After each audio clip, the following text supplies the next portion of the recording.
देखु कांग्रेस दल जो कथा को लेकिन राजनीतिकरण करुच्ची एक हास्यास्पद कथा। आपण जदि देखिए ये किट मामला रे राज्य सरकार विभिन्न प्रकार पदक्षेप ग्रहण करिसेंती। 10 जन स्टाफ को अरेस्ट करा जाइछि।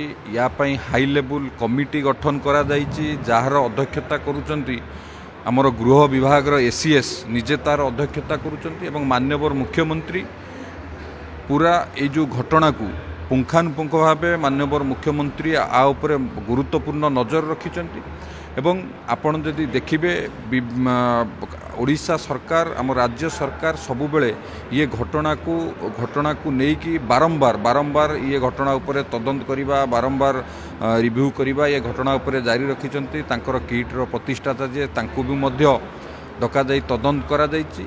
किंतु कांग्रेस जो कथा को तार छात्र एवं युव कांग्रेस या जो प्रतिवाद करुथिले मोर आपण मानक माध्यम रे तांकु प्रश्न जे तांकर नवनिर्वाचित सभापति ये घटना को नहीं चुप अछंती एवं तांकर अति घनिष्ठ देवाशीष पट्टनायक जो मंतव्य देइचंती जो किट्र सपक्ष रे आग कांग्रेस निज दलर जो नेतृत्व अछंती तुंग नेतृत्व बा तांकर सभापति को नेकी जो बड़ बड़ नेतृत्व अछंती तांकु पचारंतु जे तांकर कौन घनिष्ठ संपर्क अछंती। किट्र जे प्रतिष्ठाता से बीजेडी पूर्वतन सांसद एवं बीजेपी या उपरे कड़ा नजर रखी आम सरकार आपको हाई लेवल कमिटी करी पूरा इन्वेस्टिगेशन चालू रखी एवं कांग्रेस बड़ बड़ नेता एपर्यंत चुप अच्छा जमती गोटे लोक कथा अच्छी बड़ बड़ गले फसर पार्टी सान आसी बेसर पार्टी ये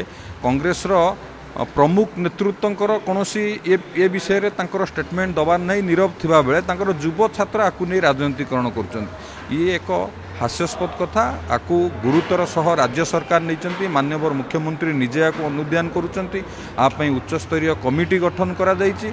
राज्य सरकार आपको लेकिन अत्यंत सीरियस अच्छा संवेदनशील अच्छा एवं ये सब घटना को राजनीतिकरण न करा जाऊ। कांग्रेस आग निजे करिथिबा पाप को आग अनुध्यान करू एवं तांको दलर नेतांकर तांको जो किट सहित कौन संपर्क अच्छी कहीं से स्टेटमेंट दौना एवं अति घनिष्ठ तांको नवनिर्वाचित सभापति सी तांको सपक्ष बाहर कांग्रेस आग से घटना को आग कांग्रेस युव छात्र कांग्रेस ताकू तर्जमा करन। ये सरकार है लोकंकर सरकार। ये सरकार रे दुर्नीति को बर्दाश्त करा जीवनी।